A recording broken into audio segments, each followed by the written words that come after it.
4월 14일입니다. 엇갈린 보고라는 제목으로 민수기 13장 21절에서 33절까지 말씀 읽습니다. 그들은 올라가서 신광야에서부터 하맛오기 르호벨에게까지 그 땅을 탐지하였다. 그들은 또 네겝 지방으로 올라가 헤브론에 이르렀다. 거기에는 아낙 자손인 아히만 부족과 세세 부족과 달메 부족이 있었다. 헤브론은 이집트의 소안보다 7배 먼저 세운 곳이다. 그들은 에스겔 골짜기에 이르러 거기에서 포도 한 송이가 달린 가지를 꺾어서 두 사람이 막대기에 꿰어 둘러매었다. 석류와 무화과도 땄다. 이스라엘 자손이 거기에서 포도 송이를 땄기 때문에 그곳을 사람들은 가리켜 에스골 골짜기라고 불렀다. 그들은 그 땅을 탐지하러 갔다가 40일 만에 돌아왔다. 그들은 곧바로 바란 광야 가데스에 있는 모세와 아론과 이스라엘 자손의 온 회중에게로 갔다. 그들은 모세와 아론과 온 회중에게 보고하면서 그 땅에서 가져온 과일을 보여주었다. 그들은 모세에게 다음과 같이 설명하였다. 우리에게 가라고 하신 그 땅에 우리가 갔었습니다. 그것은 정말 젖과 꿀이 흐르는 곳입니다. 이것이 바로 그 땅에서 난 과일입니다. 그렇지만 그 땅에 살고 있는 백성은 강하고 성읍들은 견고한 요새처럼 되어 있고 매우 큽니다. 또한 거기에서 우리는 아낙 자손도 보았습니다. 아말렉 사람은 네겝 지방에 살고 있고 또 헷 사람과 여봇 사람, 아브네 사람은 산악지대에 살고 있습니다. 가나안 사람은 바닷가와 요단강가에 살고 있습니다. 갈렙이 모세 앞에서 백성을 진정시키면서 격려하였다. 올라갑시다. 올라가서 그 땅을 점령합시다. 우리는 반드시 그 땅을 점령할 수 있습니다. 그러나 그와 함께 올라갔다 온 사람들은 말하였다. 우리는 도저히 그 백성에게로 쳐올라가지 못합니다. 그 백성은 우리보다 더 강합니다. 그러면서 그 탐지한 땅에 대하여 나쁜 소문을 퍼뜨렸다. 그들은 이스라엘 자손에게 그 땅에 대해 이렇게 말하였다. 우리가 탐지하려고 두루 다녀온 그 땅은 그곳에 사는 사람들을 삼키는 땅이다. 또한 우리가 그 땅에서 본 백성은 키가 장대 같은 사람들이다. 거기에서 우리는 또 네피림 자손을 보았다. 아낙 자손은 네피림의 한 분파이다. 우리는 스스로가 보기에도 메뚜기 같았지만 그들의 눈에도 그렇게 보였을 것이다. 아멘. 12명의 정탐꾼들이 다 탐지를 마치고 돌아왔죠. 근데 여기서 네겝 지방에 올라가서 헤브론에 이르렀다 하면서 거기에서 아낙 자손을 봤다. 그렇게 이제 기록을 하고 있어요.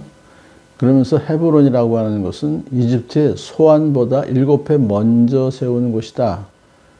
이것은 그만큼 든든한 요새다 이런 뜻이죠. 오래되었다 헤브론이.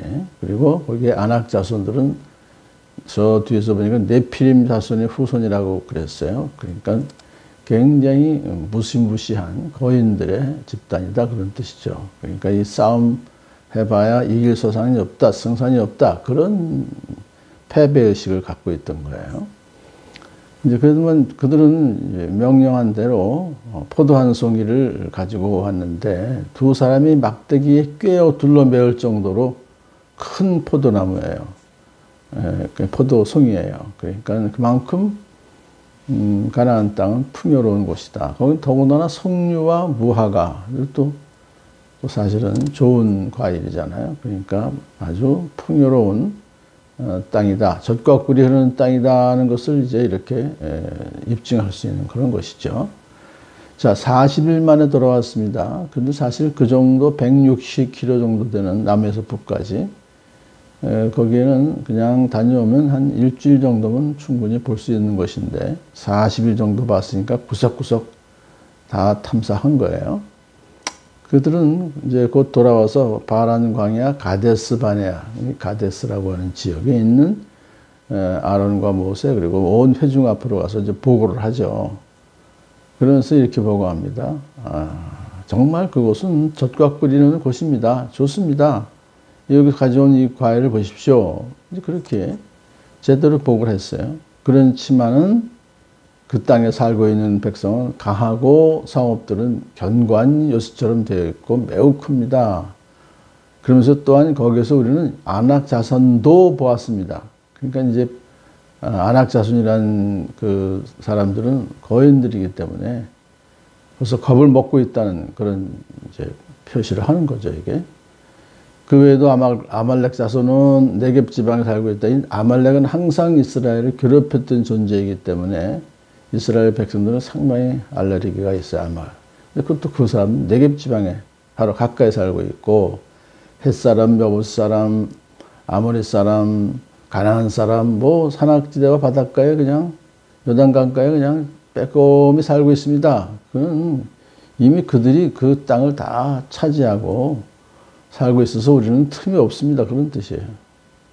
그리고 그들이 이렇게 숫자가 대단히 많기 때문에 우리가 도저히 이길 수 없습니다는 그러한 뜻을 여기서 담고 있어요. 그랬더니만 이제 갈렙이 그 겁을 먹게 하고 패배의식을 가지고서 이제 얘기를 하니까 10명의 정탐꾼이 모세 앞에서 백성을 진정시키면서 격려합니다. 올라갑시다. 올라가서 그 땅을 점령합시다. 우리는 반드시 그 땅을 점령할 수 있습니다.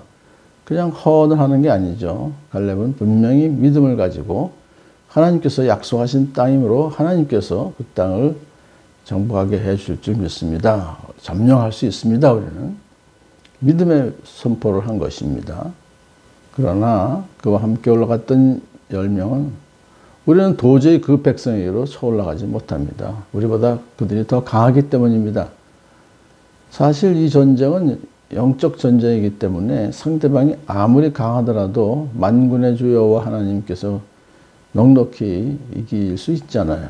여태까지 그것을 경험했던 그들임에도 불구하고 막상 안악자손과 같은 또 그 많은 견고한 성읍을 보면서 우리는 가봐야 소용이 없습니다. 우리보다 더 강하기 때문에 우리는 집니다, 이거예요. 그러면서 그것으로 자기 주관적 보고를 하면 끝나는데 더 나쁜 게 뭐냐면 나쁜 소문을 퍼뜨립니다. 이 가짜 뉴스예요. 그들은 이스라엘 자손에게 이렇게 가짜 뉴스를 퍼뜨립니다. 우리가 탐지하려고 두루 다녀본 그 땅은 그 사는 사람들을 삼키는 땅이다. 이게 삼키는 땅이다 하는 것은 죽는다는 거잖아요. 그러니까는 거기에 가면 전쟁을 치러서 그들에게 죽임을 당하는 것이다. 그런 뜻이요. 그러니까 가봐야 죽을 뿐이다. 그런 뜻으로 나쁜 전쟁도 안 해보고 지레 이렇게 자기 패배를 미리 예견하면서 그렇게 얘기하는 건 나쁜 소식이죠. 근데 거기 또 보면 그 땅에서 본 백성은 키가 장대 같은 사람입니다. 너 네피림 자손을 보았습니다. 이게 네피림 자손을 보았다는 건 뭐 이스라엘 백성들에게는 굉장히 충격적인 겁을 먹게 하는 그런 겁니다. 그러면서 아낙 자손이 네피림의 한 분파입니다. 우리는 스스로가 보기에도 메뚜기 같았지만 그들의 눈에도 그렇게 보였을 것이다. 자기가 자기 스스로를 이렇게 참 열등감에 빠져 있어서 메뚜기 같았다 하는 건 말할 수 있지만 상대방도 그렇게 자기를 본다고 그래요. 과장하는 그러면서 결국 백성들의 마음을 아프게 하면서 겁을 먹게 하는 그런 이제 엇갈린 보고 두 보고를 받게 된 것입니다. 오늘은 갈렙이 모세 앞에서 얘기했던 것처럼 올라갑시다. 올라가서 그 땅을 점령합시다. 우리는 반드시 그 땅을 점령할 수 있습니다. 왜냐하면 하나님이 우리의 대장이시기 때문입니다. 이 말씀을 오늘도 우리는 붙잡고 예수님께서 하신 말씀 너희는 세상에서 환난을 당할 것이다. 그러나 용기를 내어라. 내가 세상을 이겼느니라 하는 말씀을 붙잡고 담대하게 세상을 향해 나가는 복된 하루 되기를 축복합니다.